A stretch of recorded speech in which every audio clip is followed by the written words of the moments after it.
All right, it is, and you, I'm sure, are incredibly sick of me whinging about this. Another warm day, but I think I've managed to find some good noise suppression, so hopefully you shouldn't be hearing the fans all of the time. I am joined by Liam, who I will give an opportunity to plug the many things that he does. Someone that I would absolutely trust to know his source on the core units in the game, because we're going to be talking about all of the core infantry. And initially, this podcast was going to be all of the core infantry in the game. And then I started putting a list together, and I was like, even just in the Forces of Fantasy book, there's like 21 of them. I thought, you know what? Let's break this up into 3. So, tonight, we're looking at all of the core infantry from the 5 factions that make up the Forces of Fantasy roster. That's not including Cathay. That's not including the Ravening Hordes. That's not including Legacy. All of those will be done. I swear to God, if you come into the comments and be like, where's Nobblers? I saw someone talk about Nobblers earlier. I'm not blaming them for having pointed it out. But I just know how this is going to go. I'm going to get 37 comments being like, can't believe you didn't talk about skeletons. Yeah, I know. Yeah, me too. That famously good unit, skeletons. I mean, they are good, but they're not good. Anyway. I am joined by Liam. How are you doing, Liam? Yeah, all good. Like you say, a bit warm, but we're coping. Yeah, I'm coping by having 2 fans on, so I'm not too bad. I've been getting up. The biggest issue I've had all day is having to put a shirt on so I can leave my room to go and get more liquid, because I've been drinking a lot because it's warm, but I don't want to just wander through the house unclothed. That seems rude. But yeah, exciting stuff. So where can people find you? Because you are in many places. You wear many hats. I do wear a fair few hats. So we have got Goonhammer, one of the writers over there. Latest article went up a few days ago, all about magic in 1.5 and how my thoughts on the game in that. It's a good one. I read it. Also, thank you. You can also find us along with 2 other chaps roughly every fortnight on the Rallying Cry podcast. It's a good one. I watch it. That's just general Warhammer talk, bit of hobby, tournament rundowns have been to events, and then if we need to fill some time, we'll actually think of a topic to go next. I think next one is going to be mainly how to deal with Cathay rather than. I will be watching that. I've got some ideas on it, so good. We'll see how that goes. I'm gonna pick your brains after this stream if we have time, because I think there was also an event that you said that you're going to in the not too distant future that you wanted to plug as well. Yeah, give a quick plug out to the Faith Hammer GT, which has been ran up at Element Games in about a month's time. 2,000 points, match play guide, full works. Russ has done loads for AOS in the past. His first crack at Old World, I'm sure it'll be a great event, so I'm heading to support him. And if you're free in, I think it's the first weekend of September, then give it a go if you can. Fantastic. And that's all my plugs done for the next hour and a half. But we will get a refresh at the end, so we'll slog through what will be a moderately interesting video. I guess it's fine, but if you hang around for the full hour and a half, you will get to hear us make our plugs again. So do hang around. We know that's exactly what you're here for. All of that good stuff. We've got a lot of the usual faces here. I'm not going to read through everyone, although shout out to that rat bastard dropping a rat emoji before we even go live. Much appreciated. Thank you very much. Plenty of people here, all to see what's best with core infantry. Before we do, quick reminder, if you are here and you haven't already, give the stream a thumbs up. Helps me get picked up by the algorithm, although it looks like we're not having any difficulty with that this evening. Obviously, the tier lists do get picked up pretty well. Other things, obviously, I do coaching. If you are interested in coaching, if you want just sort of general list advice, there is a Fix My List episode every Friday, almost every Friday, where I will do list submissions, opens on the morning of, submitted, and then looked at the evening of. Other than that, if you want to go into more detail, I do coaching. Also, I am working with Rob at the TSN Arena at the moment. Great venue. There's plenty of event tickets left for this weekend. So if you're looking to come to a 2,600 point event, which everyone has been raving is, just a great place, a great amount of points to play. Even before the 1.5 changes, we were seeing ranked up units of infantry because heat cap said it's still 1,000 points of characters, which means it is a little bit more of a, I don't want to say softer event, but you've got more opportunity to bring the stuff that isn't just the, like, this is the out-and-out best, because if you can't bring 1,300 points of characters, you've got to fit an extra 300 points of something in. So I'm really looking forward to playing my first big event. That should be fun, although I do have to do a lot of painting. I have set myself a very difficult task. I was like, I don't have any 2,600 point armies. Also, the stuff that I want to bring with the armies I have, I don't have 2,000 points of, so I've given myself a busy week, but that is fine. Anything else to plug? I think that's it. I think that's, yeah, that's about it. All right, let's get into it. So for anyone who is new here, obviously there's been a little bit of a break in the tier lists. The way that we do this is that we go through and rate each unit in terms of how good they are in the context of their army, necessarily. So, for example, one army that has bad core, their core is going to be better comparatively. In terms of, like, if you've got 3 bad units, whatever's the best of, it might still be a B tier unit. So S is, this is a tournament staple. A is, this is a very good unit that you're going to find in most lists. B is, this is fine. You know, you're not wrong for putting it in, but it might not make it into your list depending on what you want to do. C is, it's not great. You're probably struggling a little bit if you're putting this in, but it's not the end of the world. And then F is actively harming you for putting it into your list, which is, I'm not sure what units would go into that in the new game. Maybe something like common goblins, when you could be taking night goblins. That's probably too harsh, but that's the general rating list here. And we go through left to right, so we're going to start off with dwarves, going to go through empire, Bretts, wood elves, high elves to round it out. So I do not have time to put the timestamps in, but if you want to find where things are, they're all in order. You can see them down below. It should be pretty easy to flick through. As the guest, I would love if you would take the first unit, and I see that you've got the stream open because you're commenting, which is good, because I haven't got a way of sharing the screen with you and also getting both of our videos. That's forbidden technology that I haven't quite got yet. But yes, we're going to start off with Dwarf Warriors. Tell me what you think of the humble Dwarf Warrior. So, quite weird, but I reckon in this new version of the game that potentially this is the basic unit that got the biggest boost in terms of its usefulness to the army. I'm not saying it's like the best unit, because it isn't. I know, I get what you're saying. In terms of what you would wanted to take before to what you really want to take now, I reckon these are absolutely fantastic. And things like that Dwarf Battalion box where you've got, what is it, like 32 of them in there, you can literally buy that and be more than happy to field all 32, no questions. 2 units, 1 big unit, lots of little units, like, knock yourself out. I think they're fantastic. Yeah, I really like them. That said, yeah, yes, yeah, here we go, the disclaimer. Very high B, low A.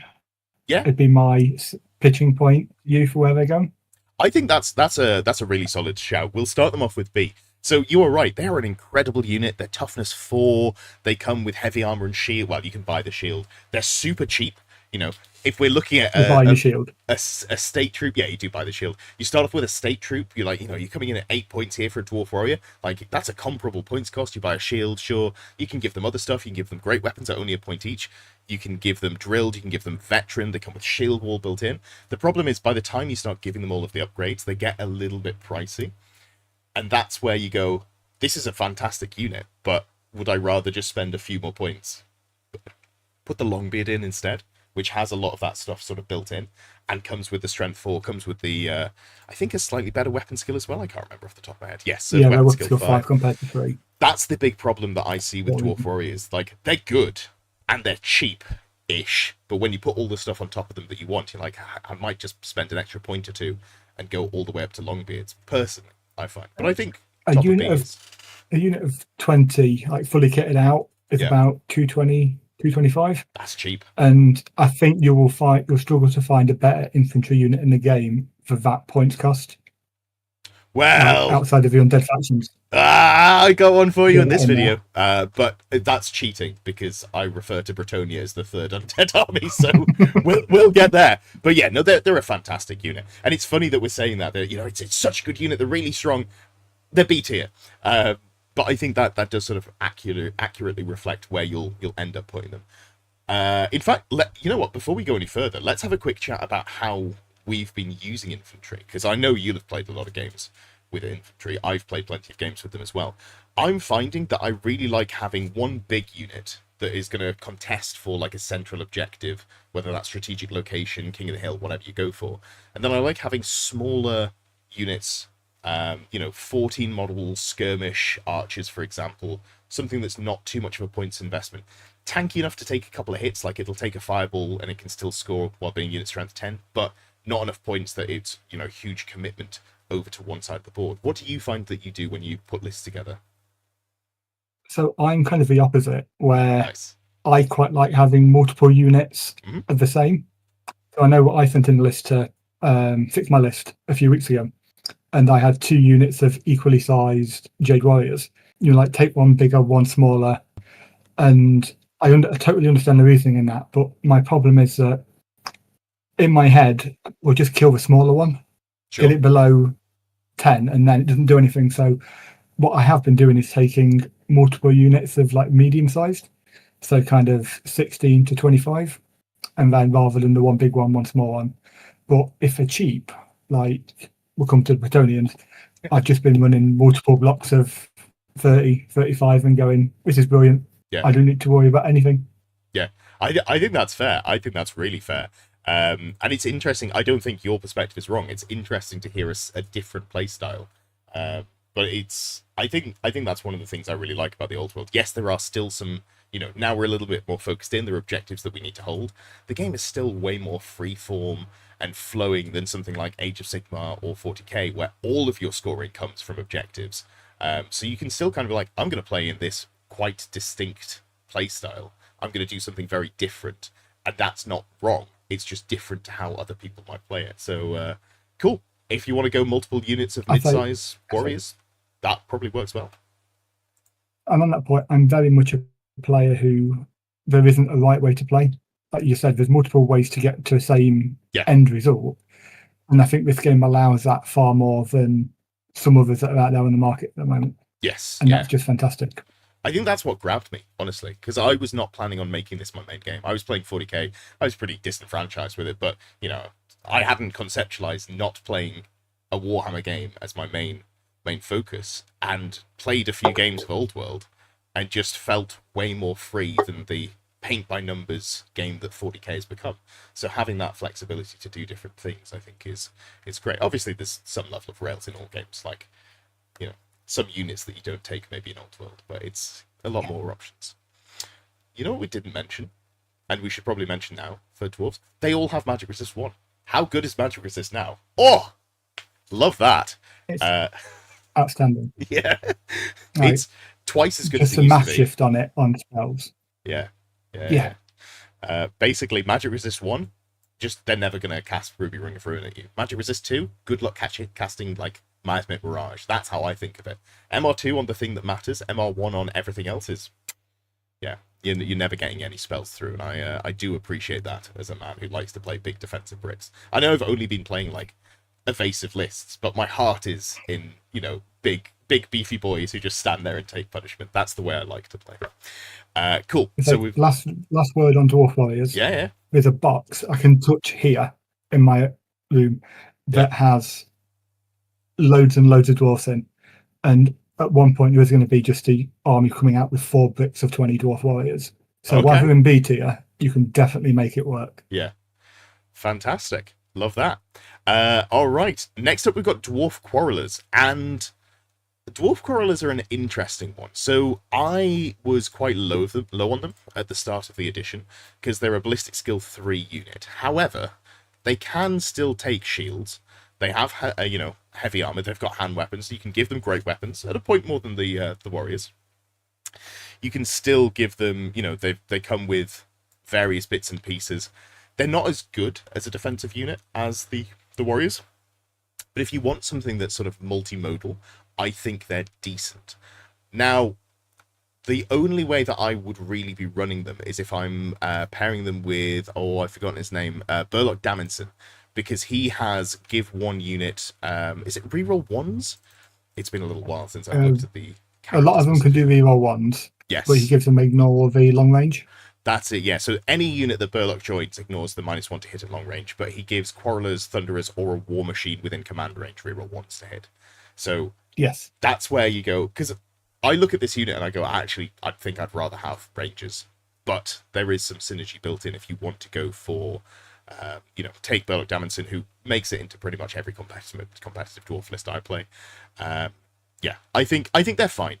For me, I think they sit in the B tier, probably below Warriors. I think they're fine. I don't have an issue with putting them in, but I would rather either go more focused and go Warriors and then put like Iron Drakes in, or just say I'll have a better all-rounder unit and take the Rangers instead, because I think they just do a better all-rounder job. Any disagreement there?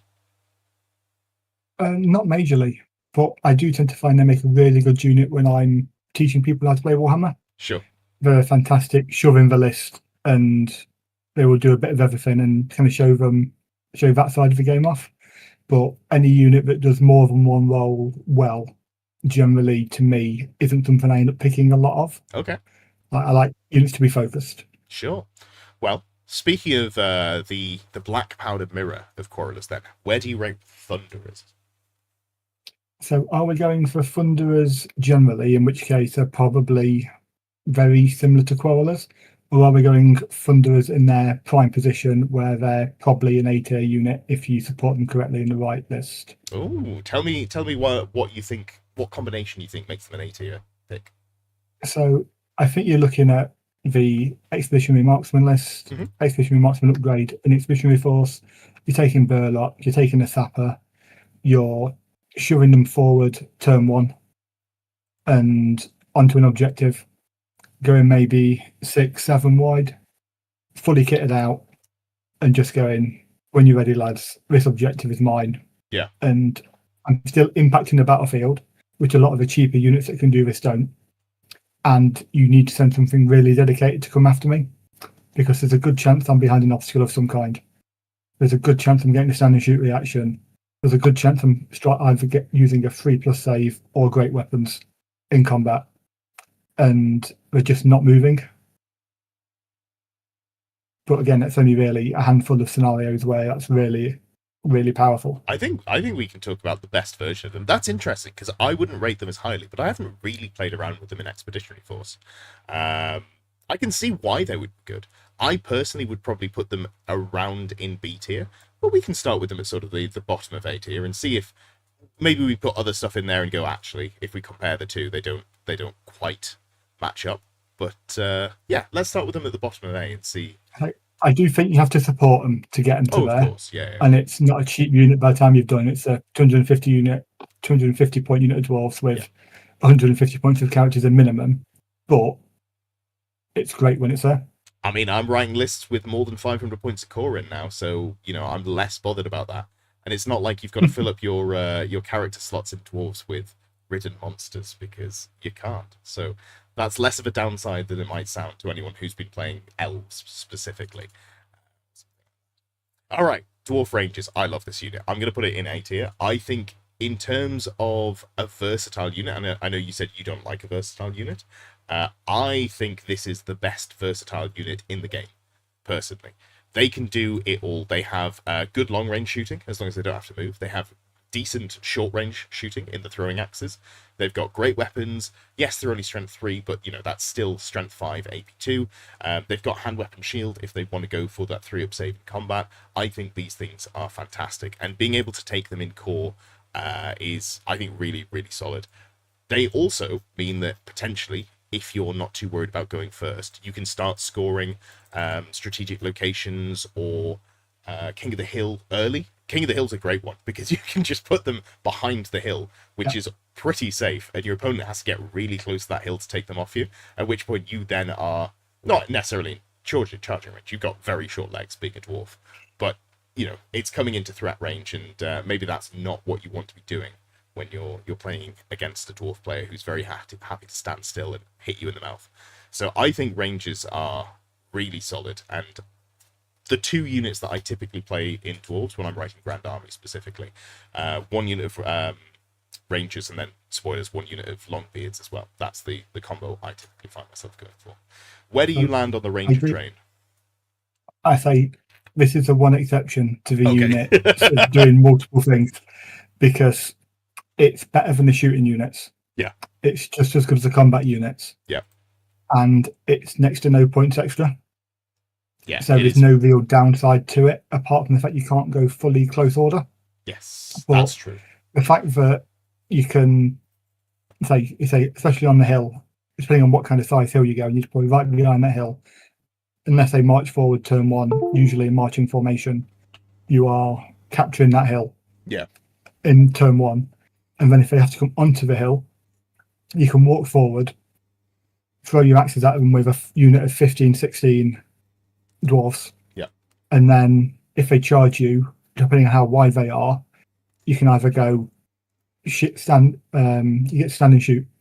You get the hand weapon and shield for the parry for the 3+ if it's against something that's narrow and powerful. Yeah. If it's against something that's weak and but numerous and really quite wide, then just go great weapons and you lose a handful of dwarfs, because you're still toughness 4. You've still got a 5+ saving for the great weapons, and you lose in a handful and you just smack them back with weapon skill 4 models, which is what the dwarf range units can't do.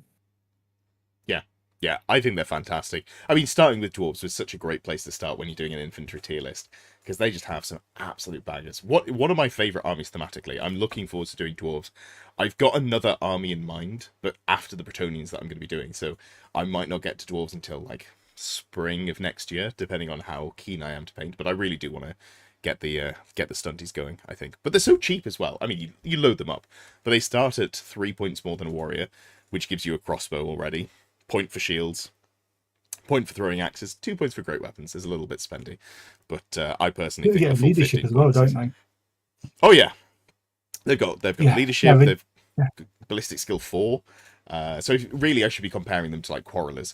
The 2 points on quarrelers, but for that 2 points, you get a lot of stuff in there. You've got move through cover, which is really important on a dwarf unit. Yeah. I love not having my movement reduced to 2 inches. That sucks. Theoretically, you can also skirmish as well. I do that less now since we had the about a year ago the change to skirmishes, where if you can't make it into combat, you just die, because 3-inch move skirmishes, that's pretty risky. If you get charged at one end of a unit, you lose a lot of models. That is pretty rough. Fantastic. All right, great. So that takes us to the last unit here, which I have already... Oh no, there's two. There's two. I forgot about the Royal Clan Warriors. Longbeards. Tell me about the upgraded warriors that we've got. So for 3 points, is it a model? 4 points a model. You get a weapon skill. Mm-hmm. You get grumble weapons. Mm. You get veteran Mm-hmm. and venerable. Oh yeah, which are just a fantastic set of rules to have. The great weapons and the shield are still the same points cost. They get an increased runic standard. Do they? I don't know. Maybe. Yeah, 50. I think it's only 25 Rune. for warriors. Yeah, 25. I can only see one of the pages at a time on my screen. But yeah, so you get a bunch of abilities and rules, which if you like a point a model for each one of these is well worth it. And this is the only reason I think you don't see dwarf warriors on the table. Yes. Is because these are still fairly cheap compared. Yeah, no, I absolutely agree. Apologies, I think my camera's frozen here, so I'm going to see if I can unfreeze that for a second. But while I do that, turn off, turn back on. Hopefully that fixes it. No, Streamlabs just absolutely hates me. All right, well, we'll rock with it. Maybe I'll come back at some point. We'll see. Where was I at? Yes, Longbeards. They're fantastic. Oh, great. So weapon skill 5 is such a good offensive ability, paired with the strength 4, paired with the Grommel weapons specifically. So we're in a world where having a toughness 4 unit with heavy armor and hand weapon shield, so you've got that 3-up save in combat, means that you've got an absolute beefcake that doesn't fall over too much. Like Lancers still leave you with a 5-up armor save, which is incredible. You've then got the Grommel weapons, which give you AP1 on the hand weapons, and I think that is... When I did my first pass through what are going to be good infantry units in core, my immediate thought is, what are we looking for? Like, where can I find AP1 on the hand weapons? Obviously, ensorcelled weapons for Warriors of Chaos, the obsidian blades for Saurus warriors. Oh, hey, dwarves, Grommel great weapon, or Grommel weapons. You know, you just across the board have this incredible rule that gives you AP1 on everything. And yes, while I've just said that AP2 is no longer enough to crack units consistently. Having AP1 means that you're going to win the, just the fair fights that you're going to be up against, which is always nice to have. So huge fan of that in terms of longbeards. I think they're up there. I think they are comparable but better than rangers in my eyes. I would take them over rangers if I was only going to take one unit, because you got to put something to bunker your characters in, and I think longbeards do that job better than the rangers do themselves. Yeah, I go along with that. Fantastic. All right. We've also got Royal Clan Warriors, the unit that I keep forgetting exists. You look at them on the paper and you go, this should be good, because they get a lot of stuff. They start off at, I think it's 1 point more.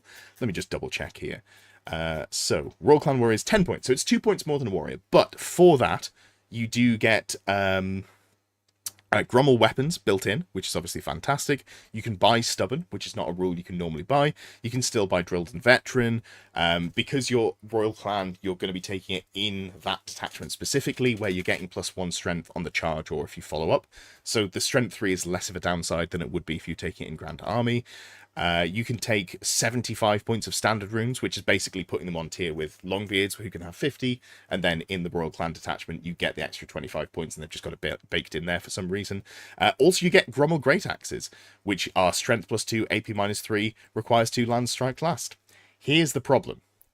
The way that they work is that they replace their shields with Grummel Great Axes, and I am not willing to do that. Not in the world of heavy armor and parry. That is a point too far.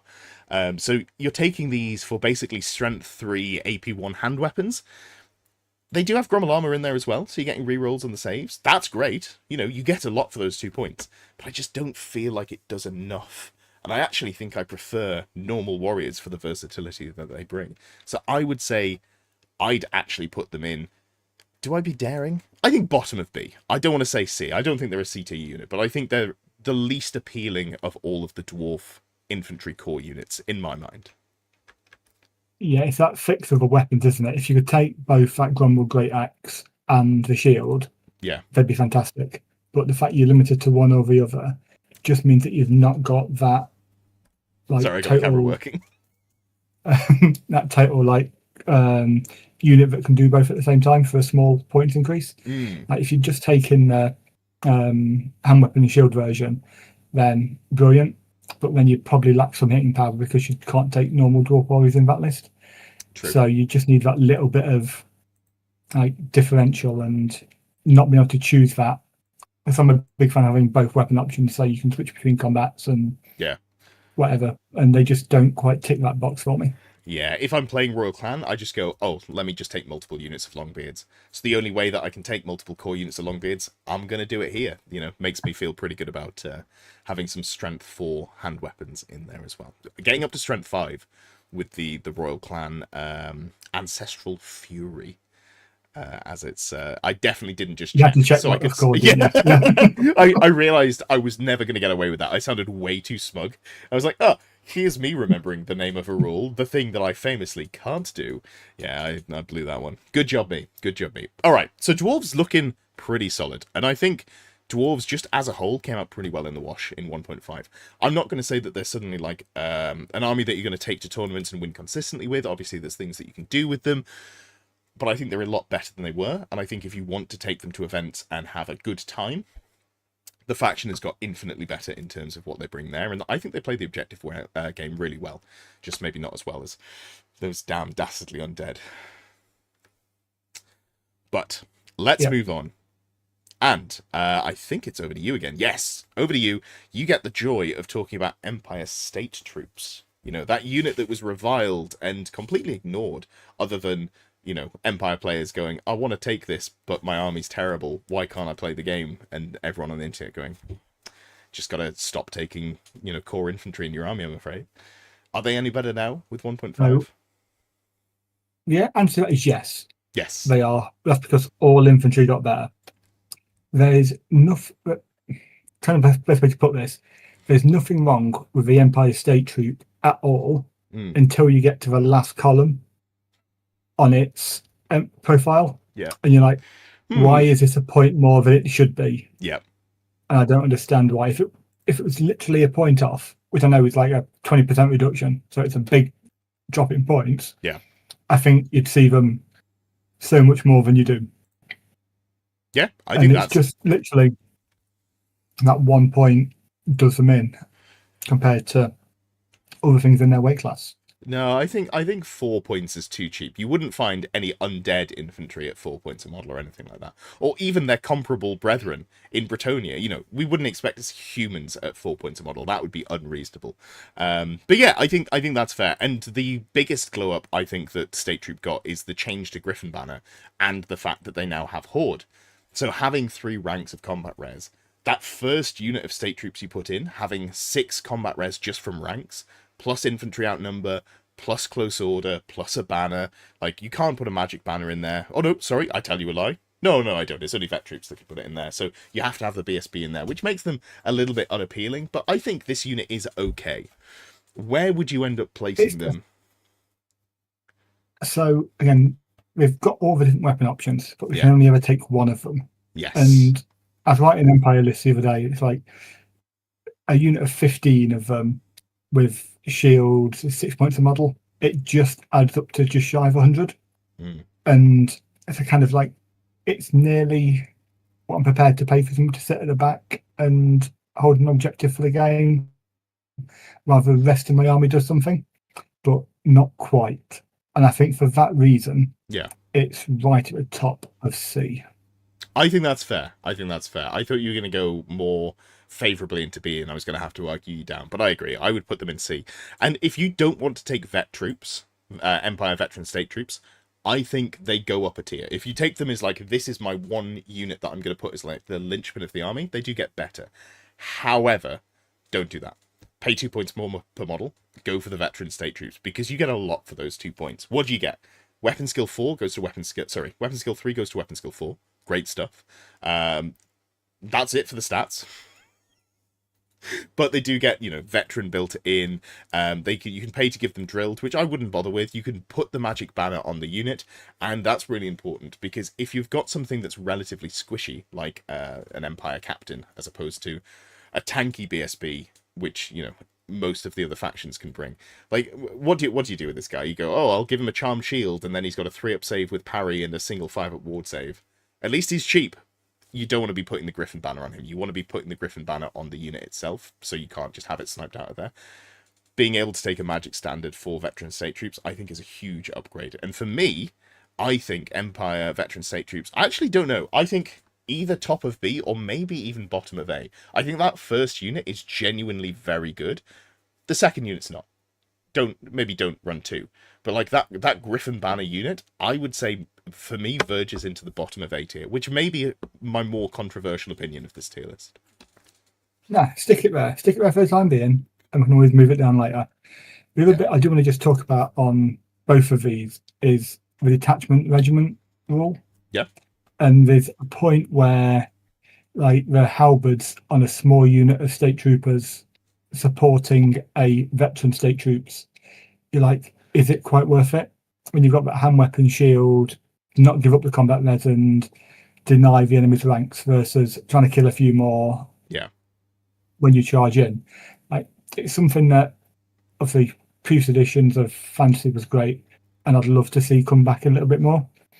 And it's something I definitely want to try at some point, but that list of things I want to try is about 25 things long, so it'll take a bit, but we'll get that going. Yeah, I mean, but you can also take missile troops as the detachment, so I would just do that and go.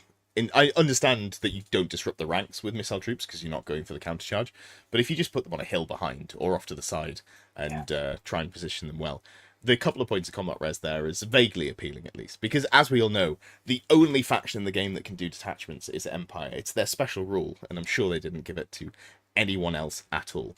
Don't worry about that one. Perfect. Okay, so moving on from veteran state troops, which I am confidently putting at the bottom of A tier, Empire missile troops, and these can have handguns or crossbows. That's very exciting. I don't understand why Dwarf have 2 different names and Empire State Troops are just Empire State Troops. But tradition, I think. I think it's just because that's how it's always been done.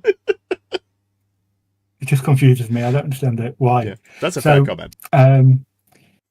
both of them suffer from the same point of being ballistic skill 3 infantry that want to shoot. But there is this thing with ranged units. Well, obviously we haven't got the parry save bonus for a small bonus. We don't come with any armor at all to begin with. Like, people are charging you with other units of infantry, which isn't unfeasible in this new world. They may be only getting 6 or 7 attacks, depending how wide they are with a champion. Like, only 2/3 are going to hit at best most of the time. 1 or 2 of those are not going to wound. You're probably going to actually trade out standing shoot reactions to their damage output in a lot of instances. So if you are to give them banners, musicians, champions to absorb that challenge if you need to, there's potential room. And I'm trying to sell something that I'm not buying myself. I could tell you were really trying to build yourself up to this one. I was like, yeah, okay. I have bought a box, so Sure. I am building some at the moment. Yeah. But I want to see what can happen rather than I'm expecting them to be wonderful every game. I'd probably put them below their melee counterparts, but they're not bad enough for me to never want to take them and to feel they're a detriment to my list.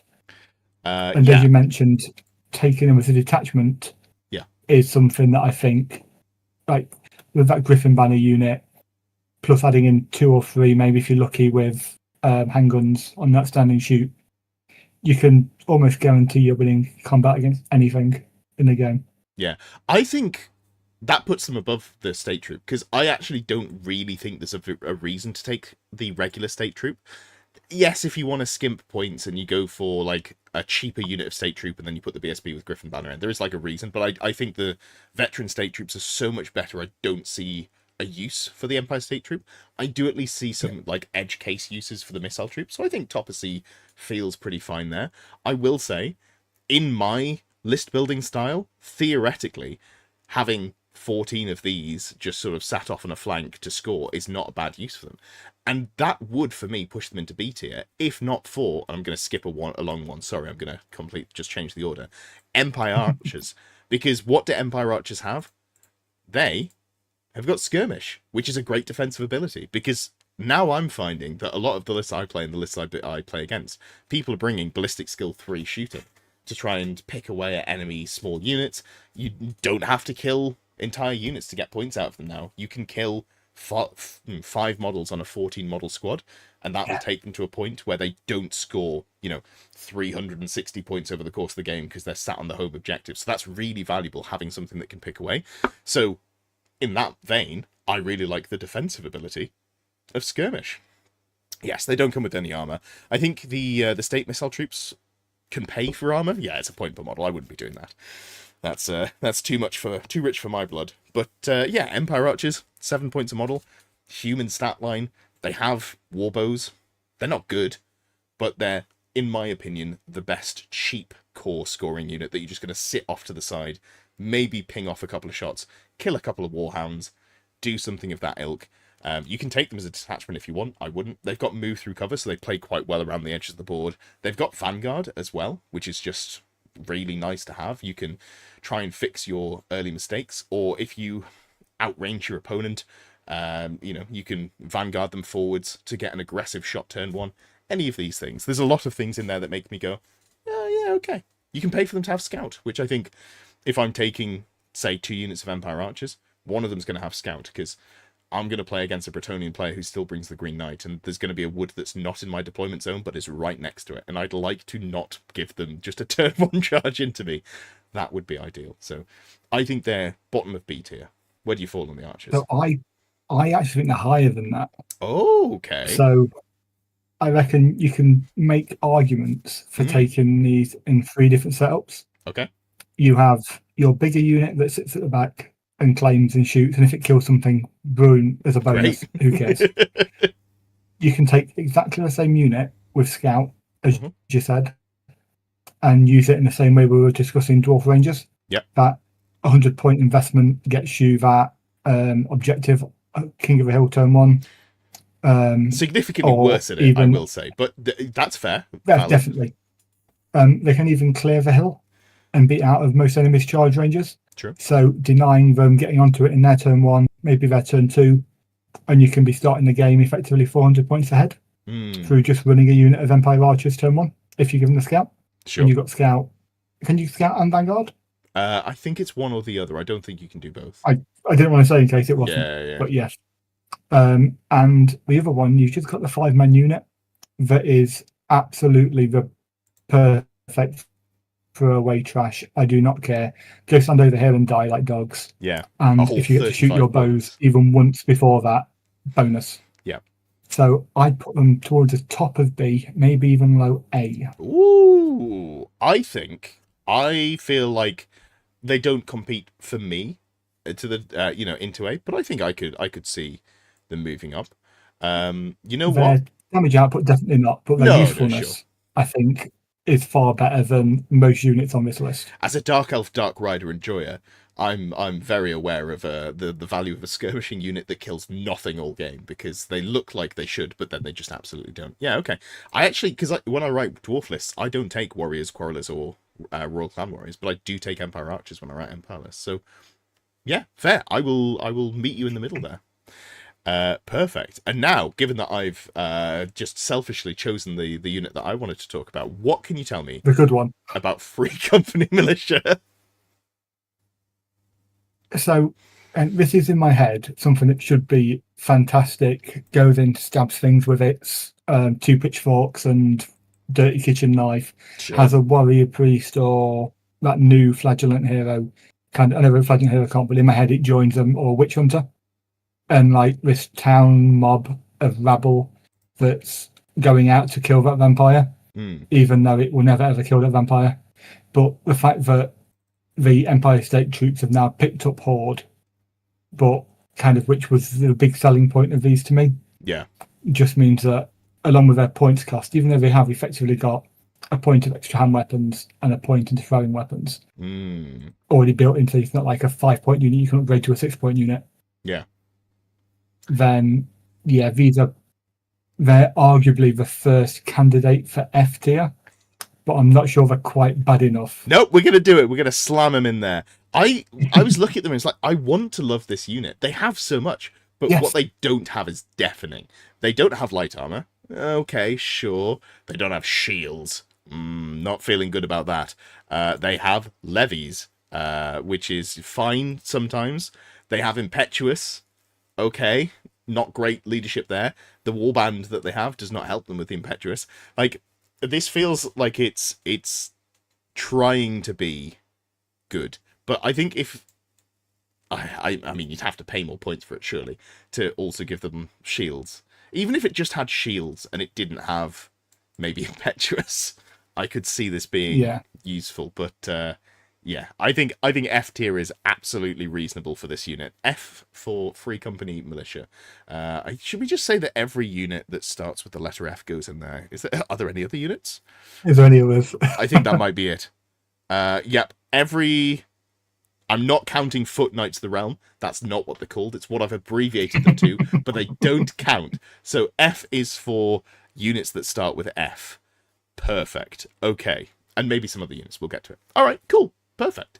Well, that takes us to the end of Empire, and you can see here, not as good as Dwarves, but there are still some bright spots in there, in my opinion.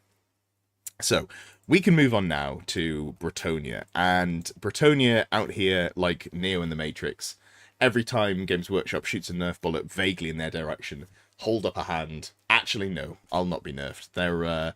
They dodged those nerfs pretty well, and they are looking pretty solid in 1.5 because they were looking pretty solid beforehand. And the thing that's most exciting for me, for Bretonnians, is not the Knights in Shining Armor. In fact, I kind of don't care about those, especially the core Knights. Knights Errant and Knights of the Realm? Whatever. Knights of the Realm on foot are a little bit more exciting. But I really like the stinking peasants. Starting off at 4 points per model from Man-at-Arms, you do come in at weapon skill 2. So that is bad. I can agree with you there. Things are going to be hitting you on 2s, and you're not happy about that. That sucks. However, you've got otherwise a human stat line. Terrible leadership, but that's okay. Again, your unit champion has leadership 6, so the fact that your normal guy has leadership 5 is less important. You can have 2 unit champions. One of them can be upgraded to have a Blessed Triptych, which gives you stubborn. I probably wouldn't. If you're playing against opponents who are savvy enough to know what that does, they just go, oh, I put an attack into the Grail Monk. Oh, I killed the Grail Monk, and now you've lost your stubborn. You've got to roll your leadership test. Sucks for you, buddy. So I like the 2 command, but I don't like paying the extra points for the stubborn. You can't give them a magic banner, which is a downside. They do come with Horde. They come with Shield Wall. They come with Warband. This is a lot of rules for 4 points per model. Yes, they come with levies, which is a downside to some degree. They come with Close Order. Peasantry more than offsets it. Yeah, oh yeah, there's so much on there. Peasantry. In fact, do you want to talk about Peasantry? So Peasantry is this fantastic combination of borrowing leadership from knights. Yep. And not caring when you die yourself. Yep. And it's like, if every unit in the game, every unit in the game would be improved by that one keyword. I don't know. Maybe outside of Bretonnians, they wouldn't be, because there'd be no knights to pass on the leadership. Peasantry, yeah. But literally every infantry unit wants that peasantry keyword. It's really good. Just for the removal of the, what the bonus is called when you capture someone's flags. It's so wild. Yeah, I've started putting banners on my peasant bowmen. Yes. It's 5 points. I'll do it. The shots are terrible anyway, so like, yeah, I'll just have a not giving up 50 victory points when the opponent captures your standard is frankly nuts. Yes, and as Richard points out, yes, you can put a character in there, the Sergeant at Arms, that buffs them up quite nicely. It's a 45-point character. It is only T3, 2 wounds, and it comes with basically nothing, but you can auto give ground rather than fall back in good order, so you give it like a pseudo shield wall. I mean, you can do that. That's fine. It comes with shield wall anyway. I just keep them cheap. You know how many points it is for 30 of these with full command? I don't know off the top of my head, but it's not much. It's like 120, 134, 144 points. That's criminal. 144 points ridiculous. for this. I could even be tempted to take a Blessed Triptych just because I'm like, oh, that's so cheap. Why not throw away 25 points? That makes this unit a little bit more fair for my opponent. These things are nuts. And I think for me, they start right up in S tier. I think they go above veteran state troops because they're half the points and they do just as good a job. They are above Thunderers for sure. I think they're probably below Rangers. I would say they're not as good as Rangers. I'd rather have Rangers in my list, but I'm happy to have Men at Arms. They're definitely not as good as Rangers, but they're also doing it for a third of the cost. That's true. That's true. That is real value. So as someone who mostly... Yeah? Go ahead. I want to say they're the first S tier unit. I think they're quite not that good. Because there is another unit that's coming up.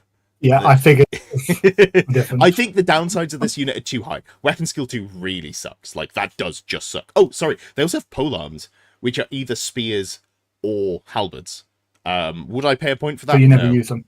Well, I find that I do sometimes, because if you win combat with a unit and then, you know, say like you blunt a unit that's charged you with peasantry, something like unimportant, someone sent something small into you, a unit cavalry or whatever, and then you follow them up, you're only making hand weapon attacks, and those hand weapon attacks suck.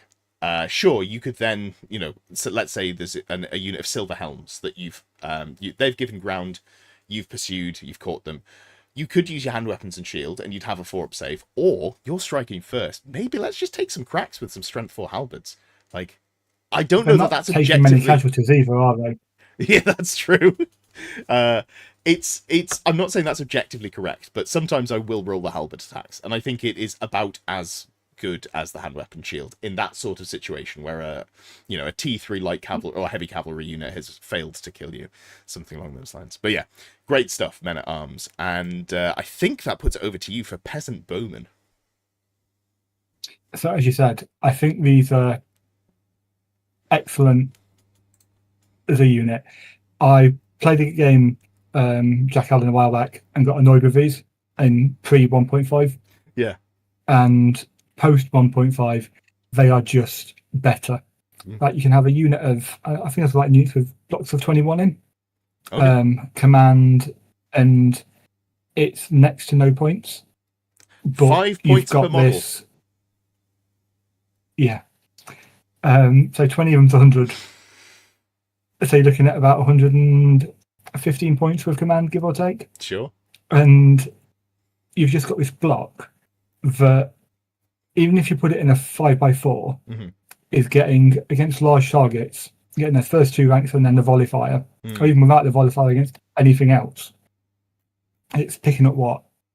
1, 2, 3, 4, 6, 7, 9, 14 shots a turn if it stays still. Sure. March it onto an objective and sit there. Yeah. You've got 3 ranks, probably only 2 ranks by the time the enemy reaches you. You still only got 2 ranks for combat res. You've got the banner, you've got close order, you've got infantry outnumber. It's actually a really good defensive melee unit. Yeah. Just through numbers and static res. And that before you take into account the fact that they can do the brazers, the defensive states, not that you regularly do either of them, or you just replace close order with skirmish for the smaller unit and run around and be annoying like the Empire one, but at 2 to 3 points a model cheaper. That's exactly what I do. I love 2 units of 14 or 15. If you take for units of 14 with a banner, that's 75 points. They get skirmish for free. You can just go, oh, I'm going to take 3 of these. What am I going to score my home field objectives with these?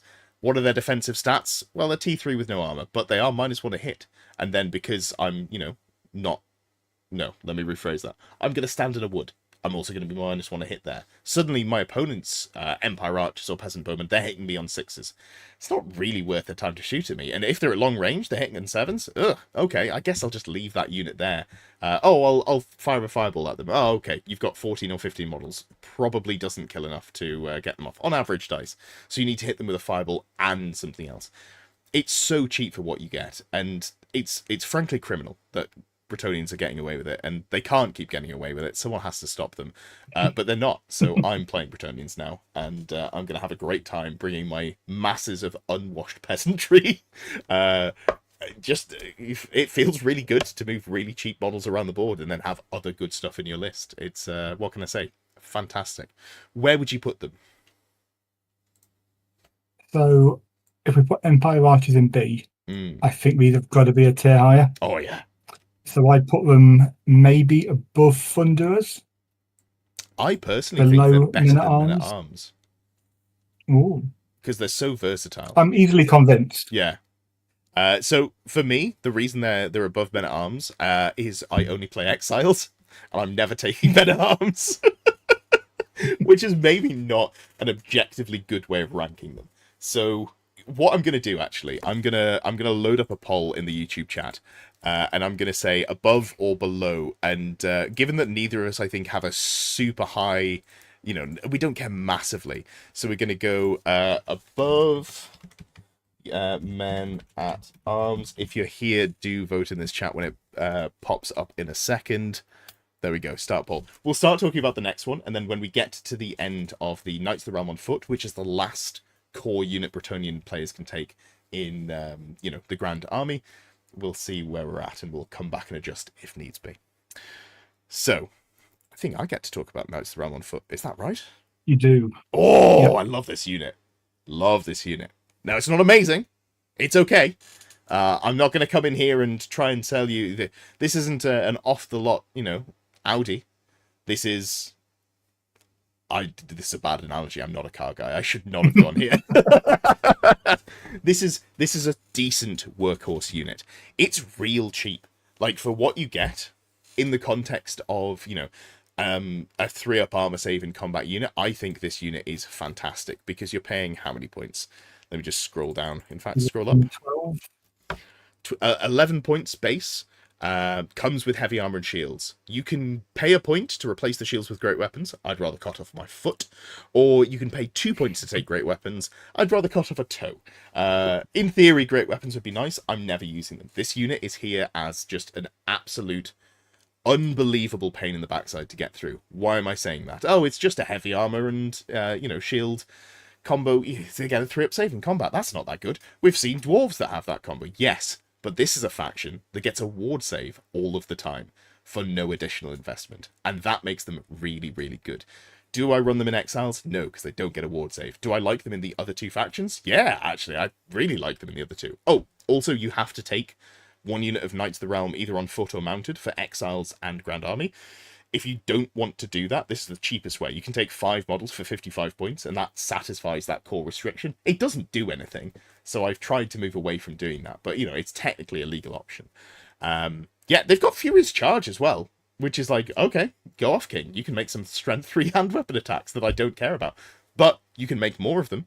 So if you win combat and you pursue your opponent, you don't lose attacks in the way that most infantry do, because you get to make 2 attacks with the front rank instead of making 1 attack with the front 2 ranks.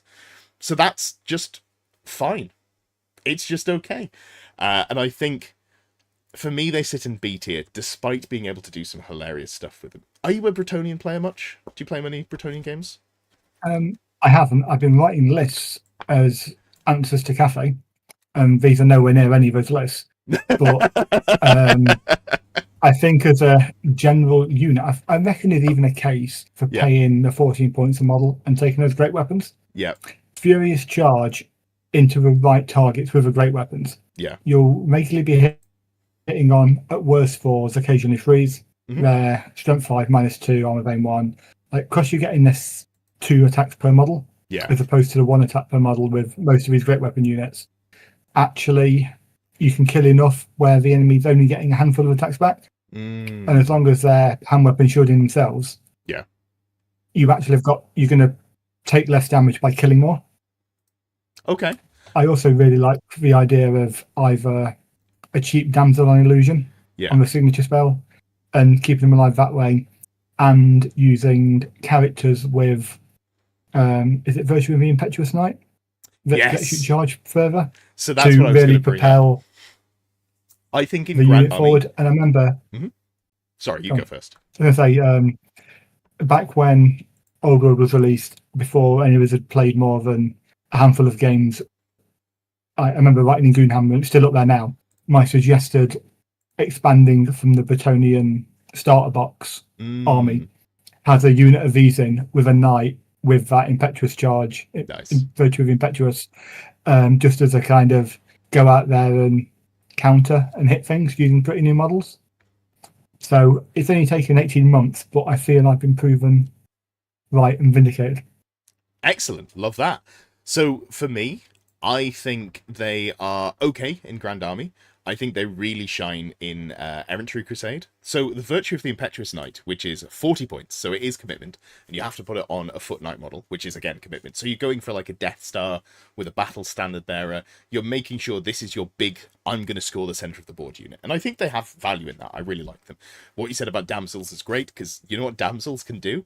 They can retire to the back. Hide. You know what they can do while they're at the back? They can still cast spells. You know what a spell's? Assailment. You can have a spectral doppelganger damsel at the back of the unit with the Sword of the Stout-Hearted going, well, it's only Strength 5 AP 1 hits and Armor Bane 1, but that's not bad, because you can't hit me back. So I really like that combo. But if we go into Errantry Crusade, so Virtue of the Impetuous Knight gives you plus 3 inches on your declarable charge and plus D3 inches on the charge range. And that's good. It gives you more consistency. It means you can get to a 13-inch declarable charge. You'll never make a 13-inch charge. That's very unlikely. But it's nice to have the extra range on there. But it does make you impetuous, which is now a leadership test. And the reason we didn't see it previously is impetuous used to be just roll a d6 on a 1, 2, 3, you have to charge. And with an infantry unit with no Swift Stride, you can bait that unit super hard. What if we went Errantry Crusade? So we get Veteran from the Errantry Vow, we keep our ward save because we're not exiles, and we get an extra inch of declarable and movement on the charge from being Errantry because we're just so ready to go. You get a unit that is infantry but charges up to 14 inches, and that's just kind of beautiful. I love that. That's really fun. So for me, they are... I'm not even sure if the top would be. I think they're worse than Dwarf Warriors. But I think they're good. They're just... Yeah, I'd agree. Yeah. But yeah, I love them. They're one of my favourite units, and I've got a box of them coming in the post. In fact, if you are interested in going to any of the Saffron Slam events, one coming at the start of September, then do go to elmominiatures.com to check them out. If you're a supporter of the channel, if you're a member, then message Lewis directly, you get 10% off.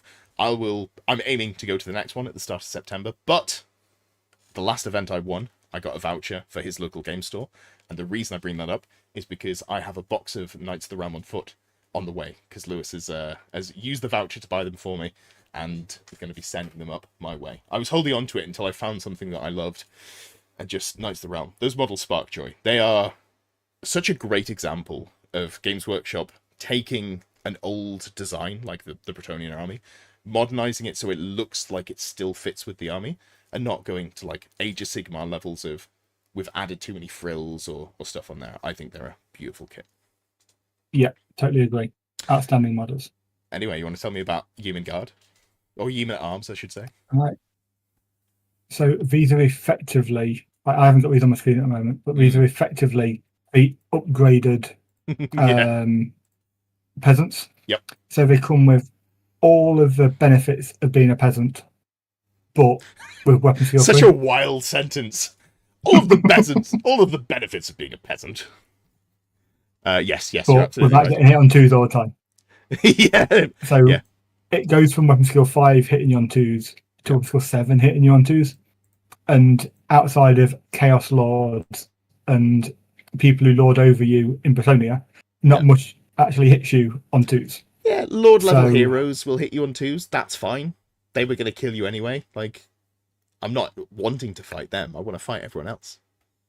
But what it does mean is that anything that is weapon skill 3 is now not hitting you on 3s. Yes. And that's probably the bigger shift in terms of everyday combats. Yeah.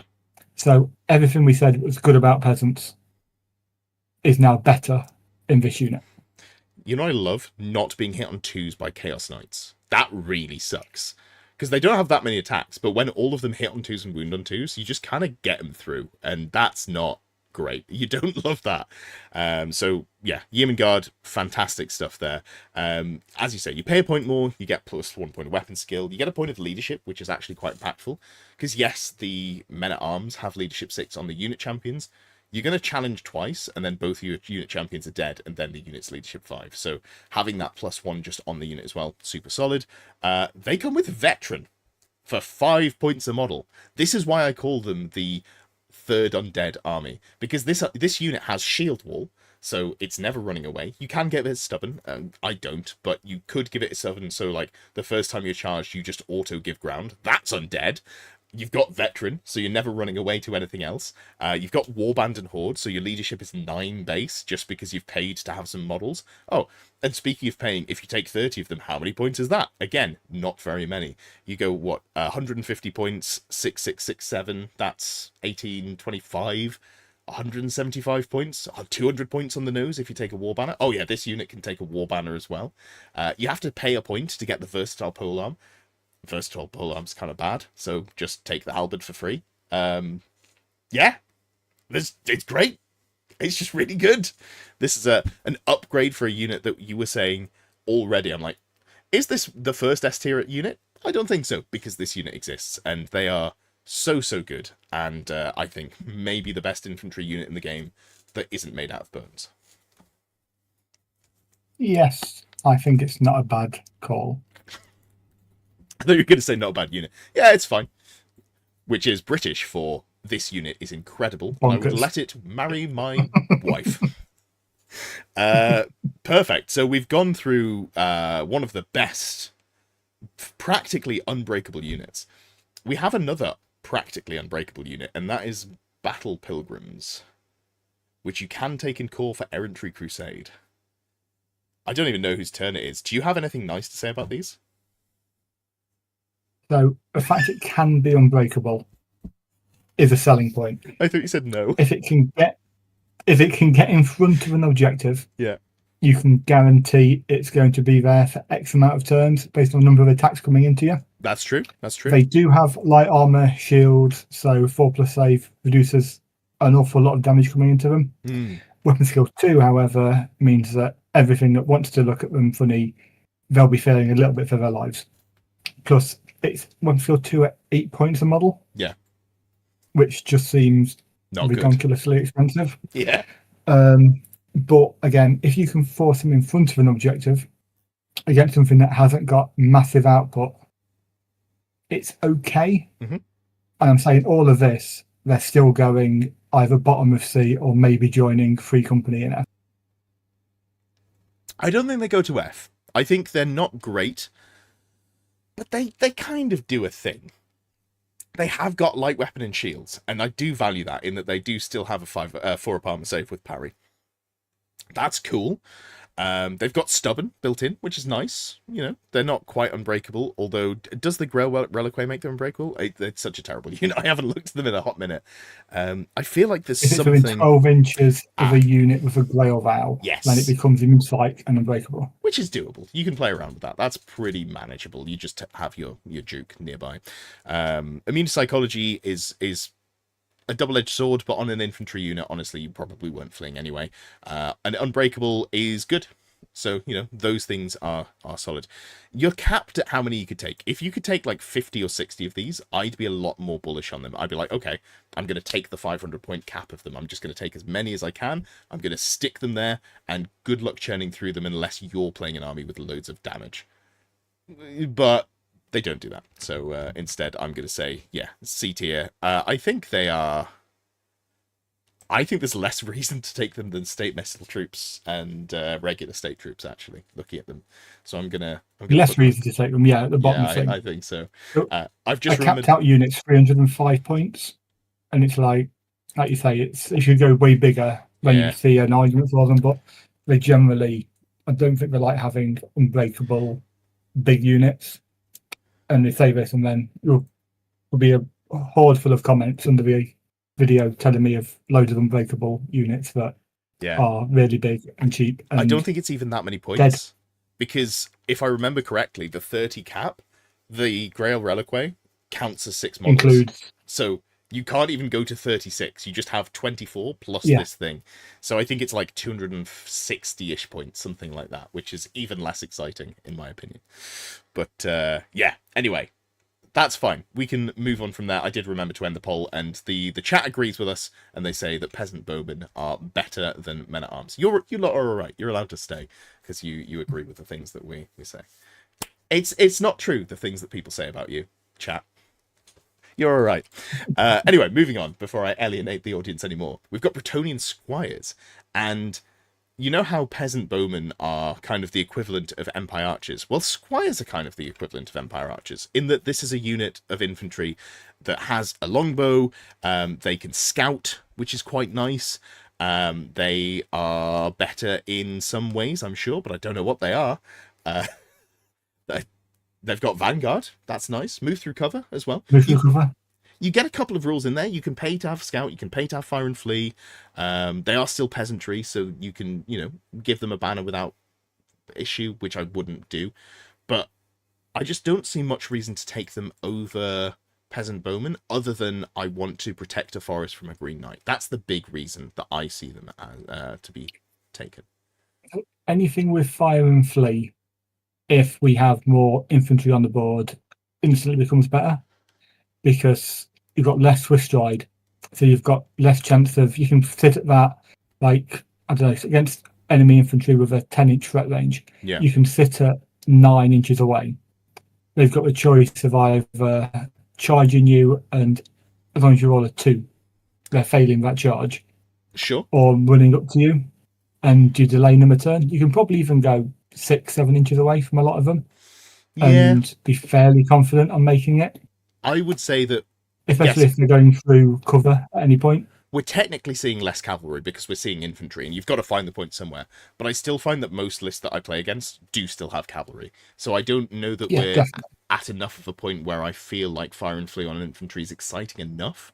Like, I've been writing Dark Elf lists with Dark Riders, and I'm still not 100% sure if I bother to pay for fire and flee on 2 of the units. I'm like, it is good, but also, is it good enough to want to spend points on?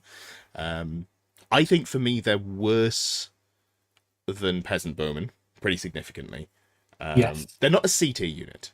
They are objectively fine, and for another army would be good. But it's when you look at the comparison, it's 2 points more than the peasant bowman. And yes, you can get more stuff, but do I want more stuff, or do I just want more bowmen? I think I want more bodies, personally. Obviously, if you're taking them in Errantry Crusade, you can't take peasant bowmen in core, so there is value there. But I think sort of like middle of C, they're worse than Knights of the Realm on foot, in my opinion, because I think there's a real reason to take those. I think they might be worse than Querulous and Royal Clan Warriors, actually. Maybe the bottom of B? I don't know. I think I rate Fire and Flee higher, but I am a little high on Fire and Flee at the moment. But I'll let you have this one. Very good of you. Very good of you. Fantastic. I'd do another poll, but I'd forget about it, so there's not much point. All right. Well, what have we got up next? So we've just done the... What else? Oh, yeah, fantastic. On to the good armies. And by good armies, I mean elves. I've been writing out and playing a lot of Wood Elves. I'm really enjoying where Wood Elves are at the moment, compared to like pre 1.5. Pre 1.5, they didn't feel like an army. Now they feel like maybe not one of the best armies, but they feel very playable. I will say it's not necessarily the infantry that I'm most excited about. I am loving Wild Riders and what they do for me. So let's start off with the humble Wood Elf Glade Guard. This is a unit that you have to take in Grand Army. It is a elf with a bow. You can pay to have magic arrows, and if you don't, you should. Other than that, you can have command. I think you can have like a banner on 1 unit per 1,000, something like that. You can give them fire and flee, but again, I'm not really bothered about doing so. On a ranked up infantry unit, they're open order, so at least you get to some mobility there. I think for me, I look at this unit and I go, this is aggressively fine. And if I didn't have to take it, I wouldn't, because there is just a better version of the unit that I can take in core. But if you want to go massed longbows and also go core scoring units, they're not a bad choice to go for. So I can see some utility to put them in from that direction. I'm thinking sort of like bottom of B. What do you reckon? I would agree. I think they suffer from being an elf. In the fact that, how dare you, sir? Yeah, that is a vaunted privilege, and you should be so lucky to be an elf. So, in terms of in the game terms, okay, sure, that means that everyone is a specialist. Yeah. So you're always paying for something you're not using. Yeah. If you're a melee unit, because you're paying for that spear, you're paying for that different weapon, and when a lot of the time you want to use a hand weapon. Yeah. It also means that for range units, you generally don't have armor. And you not only don't have armor, you are capped at toughness 3. Oh, yeah. So it means that you haven't got... And also it means that characters that buff you are expensive. Because elf characters are more expensive than human characters, for example. Because they're better, they should be more expensive. But you think you can't... If it's a really good magic item, not that there is, but if there was a really good magic item, you can't just chuck it in and have a reason to take that character for that magic item. Elf characters are also way more focused and less good at being just sort of like force multipliers in the way that human characters are. So that's also just a downside of not having 45 point sergeant at arms, But at the same time, like, part of me likes the idea of a decent sized unit, maybe like 18. Okay. I thought full command, get silly there. A character in there who are like character with a great weapon or a cheap magic weapon that when someone charges you, you're striking first and hitting them. But again, that's not this unit. So you're investing more points into making a unit that I agree with you probably does sit towards the bottom of B, trying to push it higher. Whereas if you take something at the top of B or in A, you're pushing it way higher. The multipliers into this end up being less. Yeah. So I think maybe the very bottom of B is a little harsh. I think I like them more than Royal Clan Warriors. I wouldn't take a second unit, and I wouldn't take them if I didn't have to. But because I have to take them in Grand Army, I do take more than the minimum 5 now. I do go up to 12 or 14, so that they have the utility of being a backline scoring unit. Obviously, the arrows that they can buy is a boon. You can you pay 1 or 2 points per model to give them a great arrow, but it's also attacks. So on the face of it, they look like an 11-point model. They are actually 12 or 13 points. And I think this unit really values going for Arcane Bodkins, which is a 2-point arrow. So then you've got 13 points a model, and then that unit of 14, that puts you at, what, 130, 26? Yeah, like 165, 170 points, something like that. It's more than that unit of 30 men-at-arms. It's more than 2 units of 15 peasant bowmen. Yeah. That's so sad. For an extra ballistic skill and a posh arrow. It is a very posh arrow, though. You've got Armor Bane 1 built in, you've got a little bit more range, because, I mean, longbows have Armor Bane 1 built in, so you've got a little bit more range, and you've got AP2 on there. I like that, but, yeah, I wouldn't be taking them if I didn't have to, so towards the bottom of B, I think, is solid. But that's not the only unit that we've got there. So instead of talking about the other bow unit, because I've put them in a weird order, no, in fact, let's talk about Deepwood Scouts. Let's just Might as well skip ahead. Do you want to say why Deepwood Scouts are objectively so much better? They scout and skirmish. Yeah. Like, that's it. They're a point each for each of those. They scout and skirmish and have evasive and have fire and flee. Oh, evasive. Yeah. So it's just all the rules. Yeah. I say fire and flee infantry. Yeah. I've done my piece on why that's good. Evasive keeps them alive longer. Scout gets them where you want them. Yeah. And skirmish keeps them alive longer. There's 4 rules at half a point each? Yeah, that's a wild less rate. Than that. Yeah. So you just ended up taking every Wood Elf list I've written. Yeah. Since 1.5.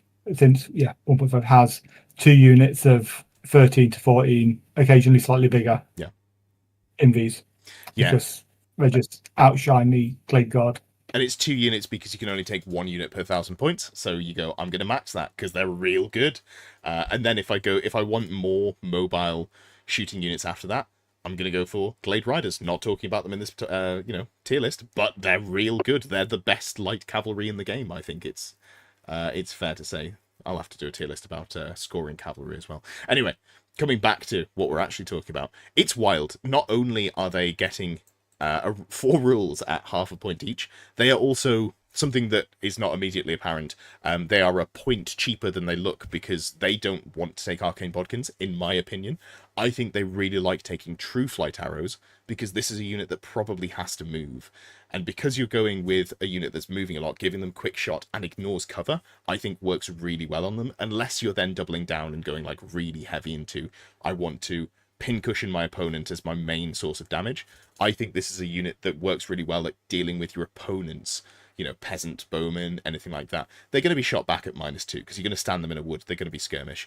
They're going to be shooting back, ignoring cover. So they're going to be hitting those peasant bowmen much more consistently. And I think that's really valuable in terms of what they bring. Not just sort of like, what do I want to put in my list, but how do I interact with my opposing, my opponent's units that are looking to do the same thing. I think Deepwood Scouts do that very well. All right. A tier? Definitely A tier. Better than Rangers. Definitely better than Rangers. Are they better than Longbeards? I think they're better than Longbeards. I like them more than Longbeards. I think they're pretty close. Yeah, go on. Yes, go put them with Longbeards. I think if you don't have to build an army around Longbeards. You build nearly every Wood Elf list that isn't every grand one army of the Fiend lists around these. Yeah.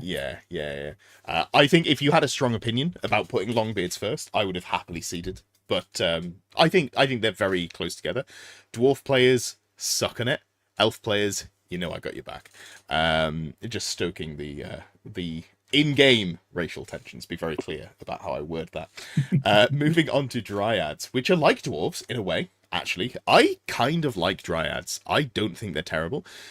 It's a shame that they don't interact in the game in the way that you want Wood Elves necessarily to. But if you want something to actually hold an objective in a way that the rest of the army kind of can't, I'd love to say that unit is Treekin. They're one of my favourite units in the game. However, Treekin aren't core, so they can't score. Dryads are toughness 4, 13 points, so the same as a Deepwood Scout. They come with a 6-up armor save and a 6-up regen, which by elf standards is real tanky. They are immune to psychology, which is, for this unit, probably negative, realistically. But they're never going to panic off the objective. You can always stand on it. They've got stubborn, they've got skirmish as well. I think this is just a solid unit. They're only strength 3, but they are weapon skill 4. They are 2 attacks. They can move through cover with their movement 5.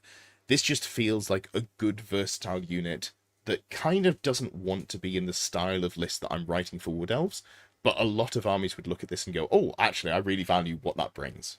How do you feel about them? I agree with everything you've said, and they never make it into any list. Yeah, that is fair. That is fair. The problem with them is that they're this unit size of 5. Yeah. Which is actually where I think they're the best at getting in the way and being annoying. Sure. But you now want units that are 10, 12, 15 strong. Sure. And they just don't. I don't want them at that point. Point investment. Yeah. Which That's is a fair. shame because I really talked him up, but I think C is right. All right. Yep, I'd happily put them C. Perfect. Well, I'm sure you have strong opinions on how great Eternal Guard are. I really want to like Eternal Guard. Yeah, me too. They, not the new models, but the old 6th edition ones with the twin-bladed. Oh yeah. That's a classic. Pole arm things. They are. When we were growing up, they were one of my favourite models. And I just don't understand why these are so many points and don't come with shields. Yep. It's if they were 10 points a model and you had to buy a shield, you would still have to think about it. Yeah.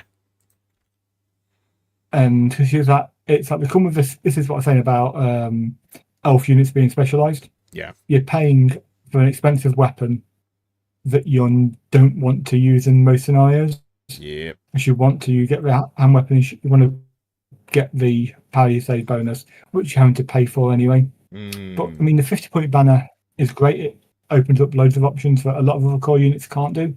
Yeah. When they're limited to 25. But it's not enough to make me want to take these, even in the army infantry where you have no choice. Yeah. That's about it. They're so disappointing. Like, you look at the stats, you're like, okay, sure, yeah, maybe. And then you look at the points, like, oh, this is about 3 times as much as I'd pay for it in Bretonnia. And it's not 3 times as good. In fact, it might not even be better. It's arguably worse than what you get. Like, if Yeoman at Arms and Eternal Guard were the same points cost, I'm probably still just taking Yeoman at Arms. Like, sure, there's some upsides for the elves, but man, it's skill 5 in a core unit is bonkers. True. But it means they're never getting hit on 3s bar against characters. Yeah. But it's not enough of a defensive boon really to make them worth it. No. So are we saying? So are we going above Free Company? I think above Free Company, but not much above Free Company.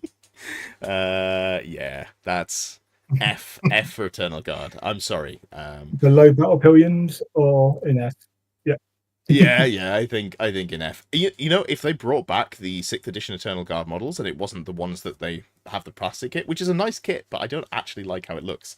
If they brought back those really fantastic old sculpts that you reminded me of, I think I'd have been tempted to give them bottom of C. But yeah, it's this isn't it.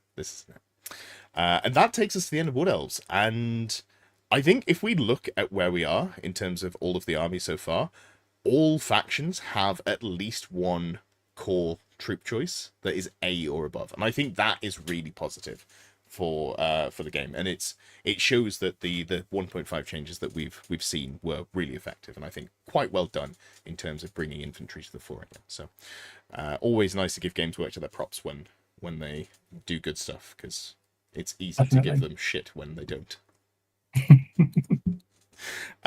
Fantastic. It's an easy target sometimes. Yeah.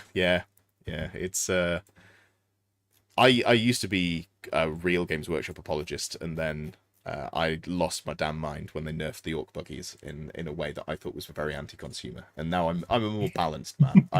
I'm in the middle. But let's not go back to the sins of the 9th edition 40k balancing team, because those are different people. It's the same company, but we can't blame them for those. High Elf Spear Elves should have heavy armor. Change my mind. Yeah, they would be cool with heavy armor. Actually, I'd be on board with that. The problem is the models don't have that. The models don't have much though, because they are old. One of the few really old, quite bad sculpts that remain for High Elves, because everything apart from the Spearman Archers. We suffer from being in a plastic kit. Yeah, I think the elves that came out before them, like the 5th edition, I think it might have been, those like monopose ones, I think they looked better than the ones that they brought out. So, which is wild to say. All right, so we've got Spearman. I'd like you to start with Spearman, because I have some opinions on them that are definitely not going to be standard. So we'll go from there. I think they're priced at a point where the Eternal Guard aren't, which means they're more than playable. 9 points coming with the shield means you've got the spear for 3 or a point. You've got a good leadership. You've got a decent weapon skill for getting hit. You've got that bonus movement over humans at movement 5, get into places quicker.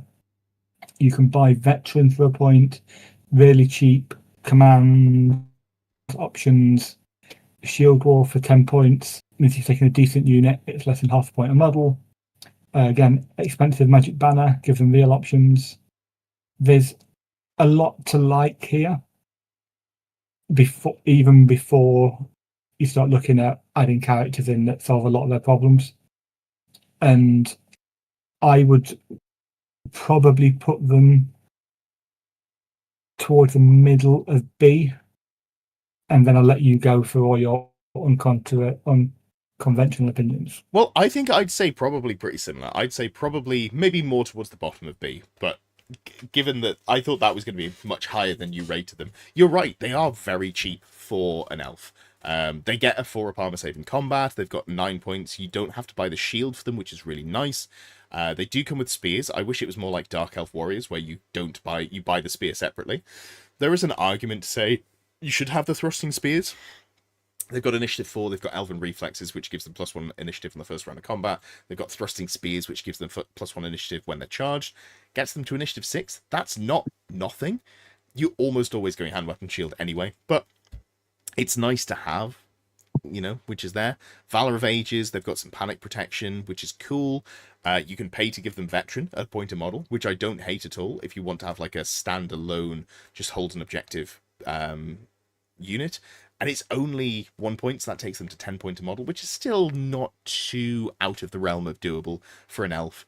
Leadership 8, great stats there, just across the board, or good stats, I should say. For 10 points, you can give them Shield Wall, and that's the thing that I like the most about this unit. That feels just good.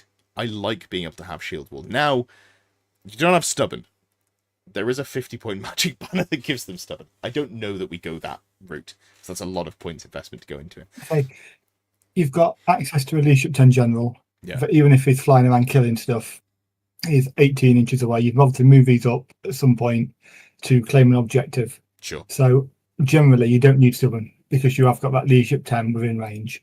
And Shield Wall, that combination is usually enough to keep you around. It is good because you hopefully don't take too many casualties. You know what? I'm actually going to put them below Royal Clan Warriors. I keep just going, let's move them down. I think they're fine. I think the fact that they're in B tier is controversial enough, even if they don't make it, in my mind, to the middle or top of B tier.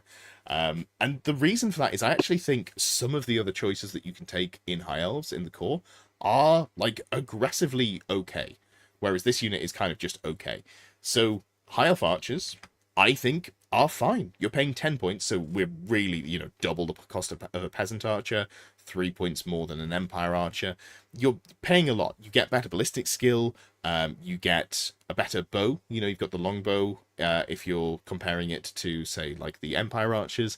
So there is some stuff in there. You can pay to give them light armor. I wouldn't bother.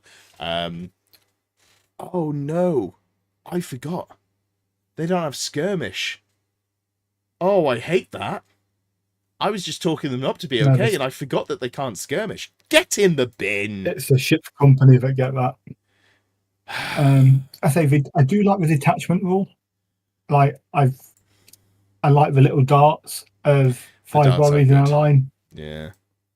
But outside of that, unless I'm again using something to intro a game, I'm not taking more than 10 to 12, and I'm probably not taking them anyway. I think I've got to put them I'd just rather have Spearmen and Silverhelms. I think I've got to put them down to C. Like, the CT has got to be for something. Like, we can't just leave it empty. Yeah. Not having skirmish is a huge blow there. I think it's really disappointing. And I think there is a better unit if you want to take actual ranked up bowmen. So, in that respect, this unit, for me, just... no. The elf darts are cute, and I did like seeing them pre 1.5. I think there is less reason to see them now. 50 points for something that does, the job of Warhounds, but significantly worse. It's hard to get excited about when. But you haven't got Warhounds. It's a problem. And sometimes you just need something to go and stand in the way. That's true. and they theoretically could do that, but they don't do that very quickly. So like, there's a purpose for them, but it's not a purpose that I value. 15 inches. It's more than Warhounds. Warhounds go If you're 21 because you put them in a marching column as well. Marching column, Yeah, and you vanguard them, Well, to get and us an they're actual 15 thing. points less, and they're the same defensive stats. So yes, Warhounds are going into A tier, but they're not on this tier list. Perfect. So we can move on from there. Yeah, that is disappointing. I did forget they didn't have skirmish, but for 1 point more, you can just go Lothern Seaguard. Do you want to wax lyrical on Lothern Seaguard? Don't know how you feel about those. No, because these are that unit that I said about Dwarf Rangers. Yeah, okay. How I don't like units generally that do two things. Yeah. And these are the quintessential unit that I don't like because they do two things. Sure. So my biggest problem is that if I'm using them as a combat block, then I want them to be in combat for 2-3 turns of the game minimum. Like maybe even that's 3 full turns, not 2 turns, not 3 rounds of combat. Which means I've bought bows that I'm not using. When I've got an infantry core unit, I'd like them to not be in combat, but look like they want to be in combat.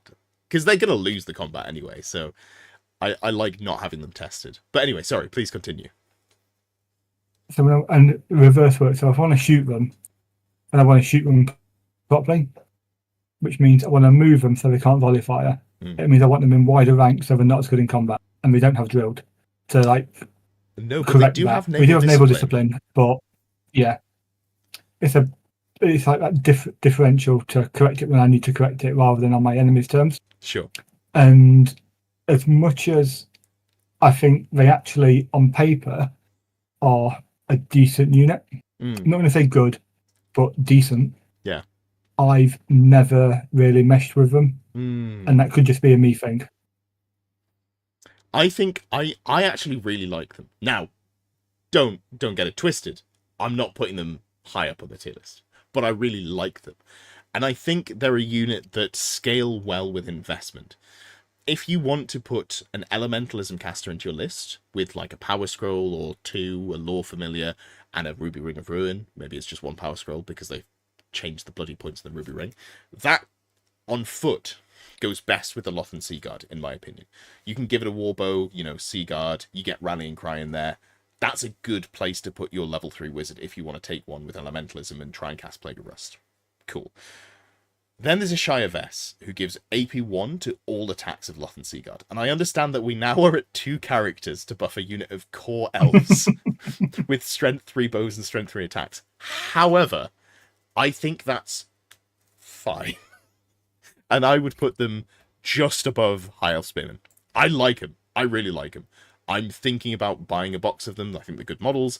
I've got a friend who is transitioning into playing 40k, from 40k to Old World, and we've written him a list, and we started off with full send Silver Helms, and we feel like you need a ranked up infantry unit to hold your home objective, and we've kind of just settled on, you know what? Let's just go with the unit of Lothern Seaguard. That feels fine in the list. I still think they're at best bottom of B tier, though. I don't dislike them enough to stop them being at the bottom of B. So yeah, that's fine. Fair. Go for it. I feel like it feels like you don't pay that many points to get where you get, but also, maybe I'm just comparing it to other elves. So I'm looking at Wood Elves and be like, oh man, their Glade Guard are 11 points. My Lothern Sea Guard are 11 points. That's if I do the forbidden thing of compare across codexes, at that point I'm like, this is pretty tasty. But we can move. Say my viewpoint similar to Vespers in the chat, saying that if you want the functionality of Sea Guard, just take Spearmen and some Archers. And I think that's my problem with it. I think in the reason I was less a fan of them pre 1.5 and I'm more now. I want to have a unit that can resist damage and still score. If I'm going like, here's some Spearmen, here's some Archers, I've got 2 units that are very easy for both of them to stop doing their job. Whereas with this unit, it takes more commitment to get them to the point where, they're only ever holding like the home objective. They're not really going anywhere, but they are holding that home objective, and it theoretically takes a lot of investment to get for my opponent to get them off there. That's the thinking here. Whereas I don't really want to take 30 archers, because that unit will fall over to being charged by any unit of cavalry in the game. Whereas the Lothern Sea Guard at least put up a little bit of a fight and potentially can do something there. But the more I explain it, the more I worry that I might need to move them down. So I'm going to move on very quickly.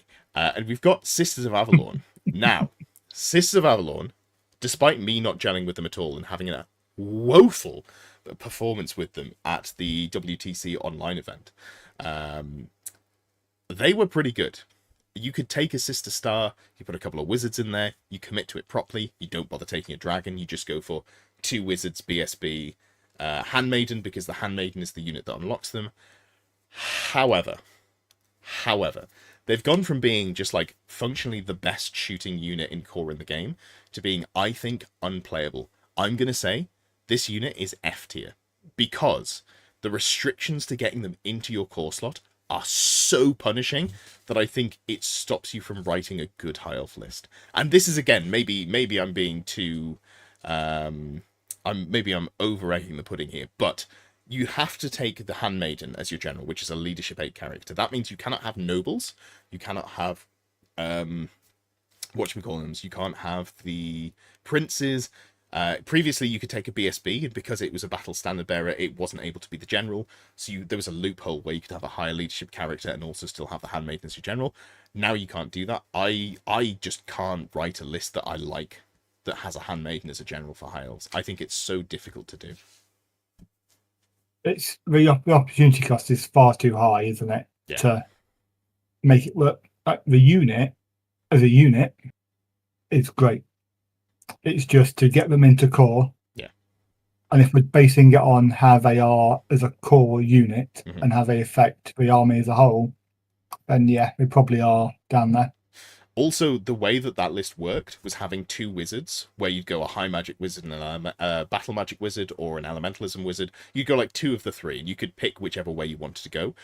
But Magic is way less consistent than it used to be. You absolutely cannot consistently get Warp Between Worlds off with this unit. Previously, you only had to roll a 6. You could reroll 1 failed cast a turn. You felt pretty good about Warp Between Worlds going off, or you felt good about Travel Mystical Pathways going off, and you'd still take a Power Scroll. It was like one of the few armies in the game that would run Power Scrolls prior to the 1.5 changes. Now you are casting, like trying to cast Travel Mystical Pathways. Good luck. That is so inconsistent. And this unit cannot get caught, because if it gets caught by the wrong things, it's disaster. It's a skirmish unit if you want to get the most shots out of it, or open order if you're willing to play around with how clunky that is. Yeah, I think there are too many restrictions. And this is the one that people are going to leave comments about, saying that you're wrong and you haven't got a clue what you're talking about. But I think genuinely the opportunity cost to run Sisters of Avalorn is so high that it just doesn't work, in my opinion. Let's move on to the other specialist infantry unit that does work in core, High Elf White Lions. Now, have you played around with the Thracian detachment at all? I haven't, but I've been regularly taking White Lions in Grand Army. Oh, interesting. I was doing it pre 1.5.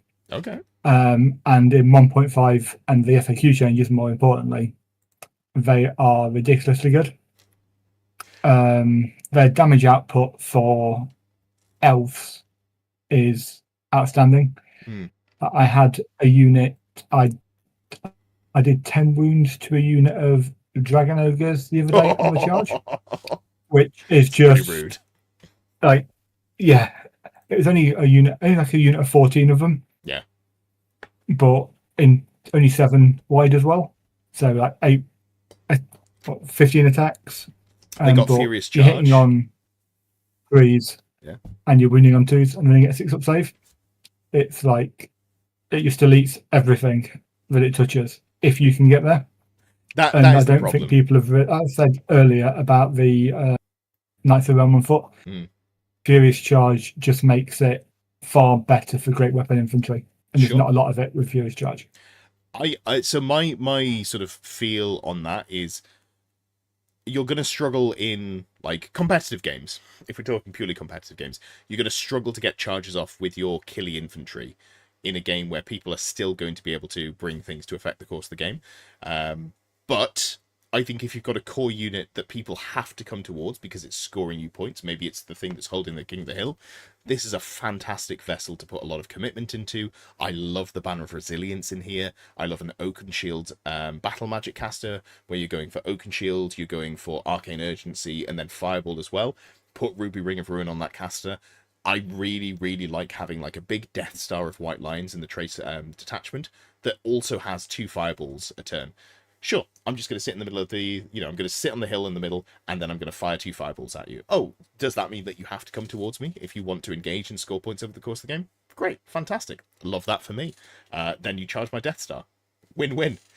I think they are such a good unit.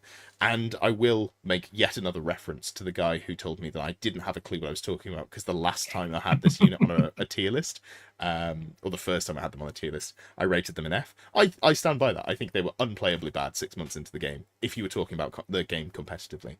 I now think that they are a very good unit, as Vesper says, if you put investment into them. So, for me, I think... In fact, tell me where would you put them?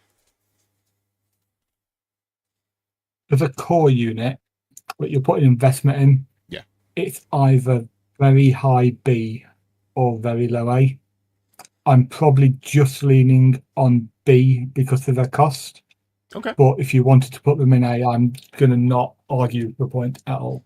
I feel like I've been stamping on your opinions a little bit over the course of this, but I'm going to do it again because I've played a lot of games with these. This is not the one that I see to you on. I would say I agree with you, but I would just lean slightly higher, which is bottom of A. I think they're not as good as, Bretonnian troops. They're not as good as Rangers, because you can play Rangers with much less commitment. I think they're probably better than Veteran State Troop, but I think it's pretty 1A, 1B. I think they're roughly a similar power level, and I think they're fantastic. I really like them. On top of what you can bring, which is 500 points of White Lions, which are open order, so there is a downside there. But when you're doing that... Oh, yeah, sorry. Just a full... we haven't talked about these enough. You get to, in the Trace detachment, bring a wood, which is now clarified to be a wood instead of just a piece of terrain, which was so nebulous that who knows what that could have been before. It's now a wood. And you can put a character with the Sacred Incense in, so you can be -2 to be shot by enemy ballistic skill shooting. That's just good. That's, if you want to hold your home objective, you can tap them into a wood, the wood that you bring. Or you can just put the wood in front of them, and then they don't get shot at all. I think they're a really, really solid unit, specifically through the lens of the Tracian Warhost. Speaking of things that are really solid in the Tracian Warhost, I love the Tracian Woodsman. When people were talking about them when the Arcane Journal came out, and they're like, oh, strength 4 warbows, they're 4 up armor save against enemy shooting, they've got skirmish, oh, they've got this, they've got that, they've got move through colour. I was like, yeah, sure, whatever. It's an infantry unit. I don't care. And I didn't care at the time. And I tried them, and they were cool. I now do care. I care very much. I think these things are great. And I think they are much higher in the A tier than their compatriots, the White Lions. I think they are better than Dwarf Rangers. They're a versatile unit, so they do what the Dwarf Rangers do. I think they do it better. I think they're probably worse than Longbeards. I think Longbeards are pretty cracked. But yeah, I love them. I don't love them as much as Deepwood Scouts, but just for what they bring, having a 4-up armor save against enemy shooting is so frustrating to deal with. They do have some weaknesses. They get absolutely ruined by magic missiles still. But that's fine, because there's only so many magic missiles your opponent can bring, and casting's worse. Just bring some Dispel Threats or whatever. Yeah, I think these things are nuts. The fact that they come with a similar level of output to a White Lion, no Furious Charge, but you've still got the Strength 6, the AP3 with the Great Weapon. They only cost, I think, 14 points all told. You can give them Scout if you want to, so you can protect against the Green Knight if needs be. You can do the thing that we're talking about with Rangers, where you put them in the middle of the board and go, hey, what are you going to do? You're going to come forwards? I wouldn't, because if you do, I might charge you with my Strength 6 AP3 Great Weapons. That would really suck for you. Also, I'm Initiative 5 on the first round of combat if I charge you with Great Weapons, because I've got Elven Reflexes. So there's just loads of stuff in there that I think makes them really good. Anyway, I need to breathe. So any thoughts on this? No, I totally agree. This is a one list where I regret that my entire High Elf army is Lumineth and not the older models. Yeah. Because I can't just add easy models to my list to make a Tracian detachment. I would almost certainly, if for whatever reason, at some kind of random raffle at some point in time, I win a high F battalion, it's becoming a Tracian themed list, with these being the main core of it. Nice. Because they're fantastic. Yeah, I think they're fantastic. Vesper says they're S tier. Are we being too cagey on them? I love this unit, so I'm super willing to be swayed. Do you think they make it to S tier? So I can see arguments for it. Yeah. But I can also see the arguments for Deepwood Scouts and Longbeards. Sure. So I think potentially if you're looking to get this to be some kind of pyramid where B is the most popular and A and C are about similar, S and F are about similar, then you can very easily shove those up. When you were talking, no one's going to argue. Sorry to jump in. I just remembered how I contextualized the list. S is tournament staples. We kind of should be putting Deepwood Scouts in tournament staples. We should be putting Longbeards in tournament staples. I think we put Woodsmen in tournament staples. I don't think we probably should. Anything else here. Technically, Bowmen are, but you don't have to run them. You can do other things, and I don't think they're good enough to make the jump up. So yeah, I think we can happily turn this into a middle finger. Do that. Fantastic. Yeah, perfect. Vesper, I also mostly only play elves, or I like playing elves a lot, so I'm super happily swayed on that one. The major weakness is magic missiles, and they're now rare and hard to cast. Exactly, David. Yeah.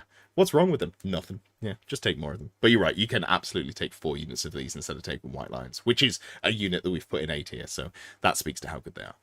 Now we've gone from the good detachment with the good infantry, and now we're going to the other high elf detachment, which has the other infantry. And I don't hate either of these, but I don't rate them highly. So they kind of do a very similar thing, in my opinion. Which one of these would you most like to talk about to round this out? Let's go for Ship's Company. All right, go for it. Remember archers? Mm-hmm. These are archers, but can skirmish. It's all I needed. Genuinely, it's all I needed. So I think you just put them at the bottom of B and we move on quickly. I think there is another rule on that. I need to remind myself what it... Oh, they come with evasive and fire and flee. Like, these are not bad. They just have rules. You're paying 9 points. I need to remind myself how much a regular archer is. So normal archer is 10 points, and you're paying 9 points base, but then you have to pay... No, they come with the... They're cheaper than the archers. They only come with warbows instead of longbows. But they're a point cheaper. And they come with evasive and fire and flee. And you can take skirmish for free. And you can still pay a point for veteran. And you could take a... But you are stuck having to take them in a Sea Guard detachment. Yes, which I will not judge them for. Let's assume you're taking the Sea Guard detachment and we've gone through the judgment step already. In the context of that, I actually think these are pretty decent. I think I could be tempted to put them moderately high up in B. I think they are honestly better than Glade Guard, which is wild to say. You'll never see them because you won't see a Sea Guard detachment. But if you are taking a Sea Guard detachment, I think these things are actively pretty okay. They've got so many rules. And they're cheap. I don't know if I put them above Glade Guard. Close enough. Yeah. Have a think. This is your call. Whatever you want, we're going for. Do they move down one, or do they go stay where they are? Below Glade Guard. Below I think Glade the Guard. Arrows. Yeah. My heart says above, but I'm also never playing that detachment. So. Fantastic. All right, perfect. Well, that leads us with Shadow Warriors. What are Shadow Warriors? I'll tell you what Shadow Warriors aren't. They're not Sisters of Avalon, which previously, like, any list which could take Shadow Warriors and Sisters of Avalon, you'd never even think of taking Shadow Warriors. Why? Because they are the same points cost, and they do nothing. They have so many special rules. Let me read you all of their rules. Elven reflexes. Okay, sure. Elves have got that. Evasive, good rule. Fire and flee, good rule. Ilthamar weapons, not a good rule. Gives you a reroll on hand weapon attacks. Who cares? Whatever. Move through cover, good rule. Scouts, good rule. I like scouts when I don't have to pay for it, because I don't often use it. So having it for free, big fan of that. Skirmishers, love that. Veteran, great. And Warriors of Nagaroth, which means that they can only be joined by certain characters. Okay, that sucks. But there's a lot of stuff on there. What have they got? Well, their weapon skill and ballistic skill 5. Sure. They are completely naked. No, they've got light armor. They're not even completely naked. They come with longbows, the best sort of bow that you're going to get in this list. They can have a unit champion that can have 25 points of magic items. Sure. They can have ambushers, chariot runners, and feigned flight. Sure. They don't do anything. They just don't roll any hits. So specifically, if you're talking about taking them in the Seaguard list, I think they're fine.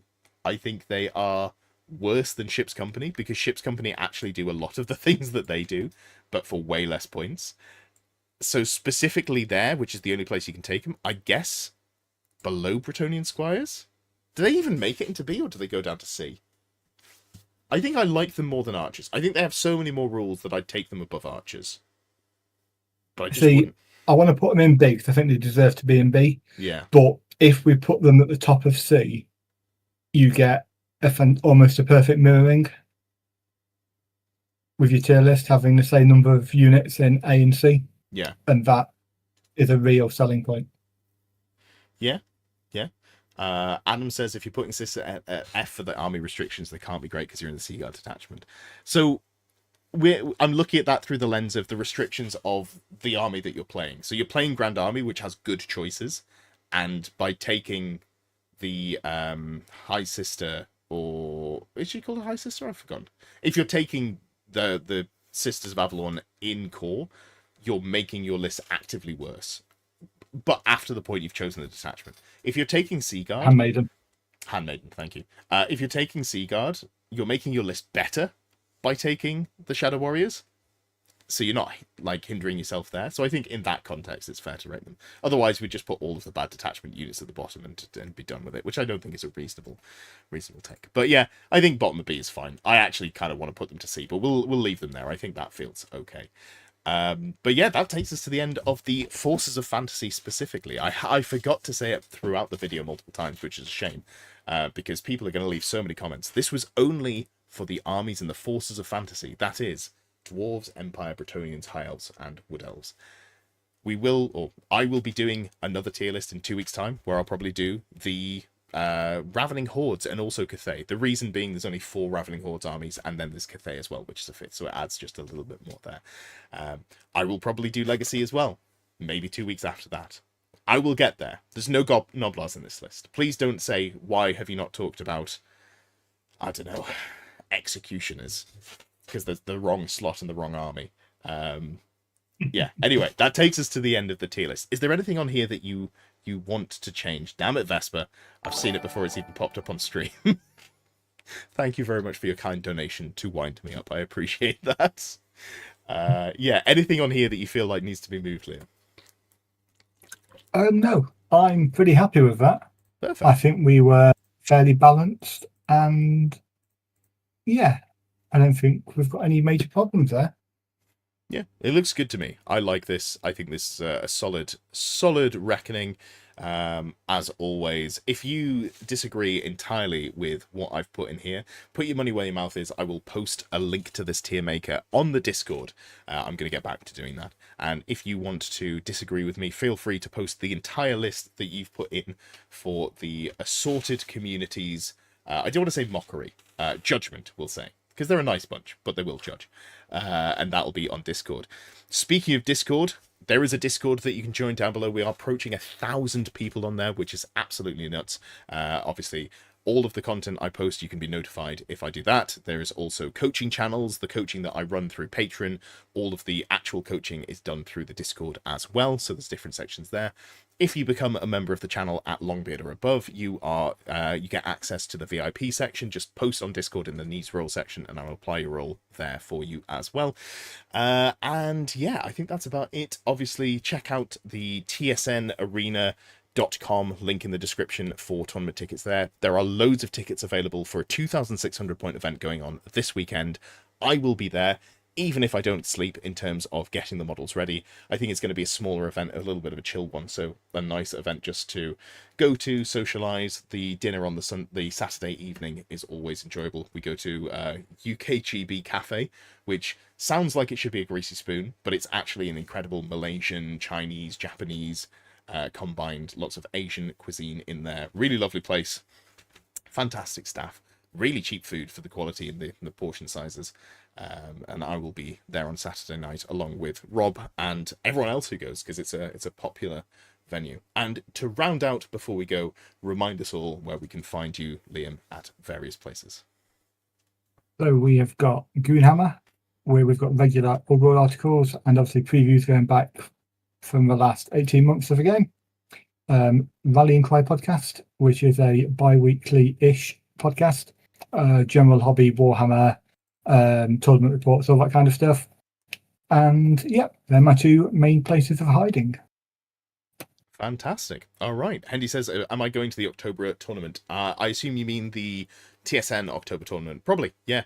It's my local scene, and now that I'm not going to Mela in September, I have more time. I'm planning on hitting LGT as well, so if anyone's going to LGT at the back end of September, do come and say hi if I do make it to that event. It's always lovely to meet people in real life. Still no word on what the TSN stands for, suspicious to say the least. It is the Team Sport Network. It is the name because Rob put it together for doing coverage of team events, because he travels a lot to cover Age of Sigmar events and now Old World, although he did pre-pandemic. Then he put this place together, and he is doing a stream room. He's got a...